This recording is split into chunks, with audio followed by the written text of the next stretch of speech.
તો અહીંયા દાલ ફ્રાય બનાવવા માટે મેં લીધું છે 1 ટેબલસ્પૂન તેલ અને 1 ટેબલસ્પૂન ઘી. એની સાથે આપણે એડ કરીશું 1 ટીસ્પૂન જીરું. જીરું એડ કર્યા પછી આપણે એડ કરવાનું છે સૂકું લાલ મરચું ટેબલસ્પૂન, લસણ 1 ટેબલસ્પૂન, આદુ 1/2 ટેબલસ્પૂન, કાંદો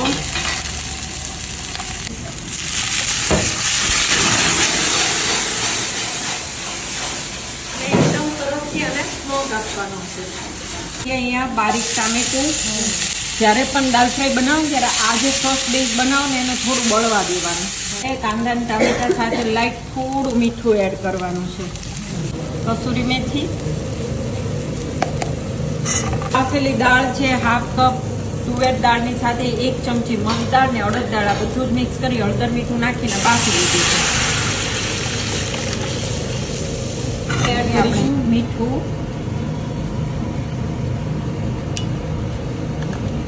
જો 15 મિનિટ થઈ છે દાળને કૂક કરવામાં અને આવી મીડિયમ ઘટ થાય એના પછી ઉપરથી આપણે એડ કરીશું તડકો. તો એડ કરીશું તેલ અને ઘી. નોર્મલ ગરમ થાય એટલે એના અંદર એડ કરવાનું છે જીરું,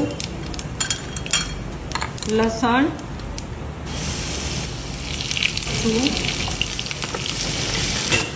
જુઓ લસણ ડ્રાય થઈ ગયું છે અને નોર્મલ લાલ પણ થઈ ગયું છે.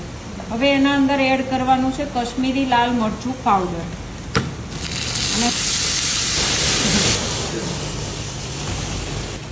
અને દાલ ફ્રાયની ઉપરથી આ તડકો એડ કરવાનો છે. તો હોટલોમાં જ્યારે પણ સર્વ થતું હોય છે ત્યારે જ્યારે આપણે ઓર્ડર કરીએ છીએ દાલ ફ્રાય તડકા, તો દાલ ફ્રાય આવે છે ને એના ઉપરથી તડકો અલગથી એડ કરેલો હોય છે. સિમ્પલ જો તમે દાલ ફ્રાયનો ઓર્ડર કરો છો તો જે પહેલાં આપણે બનાવી છે એ દાલ ફ્રાય હોય છે અને એની અંદર થોડું વઘાર વખતે થોડું લાલ મરચું એડ કરેલું હોય છે.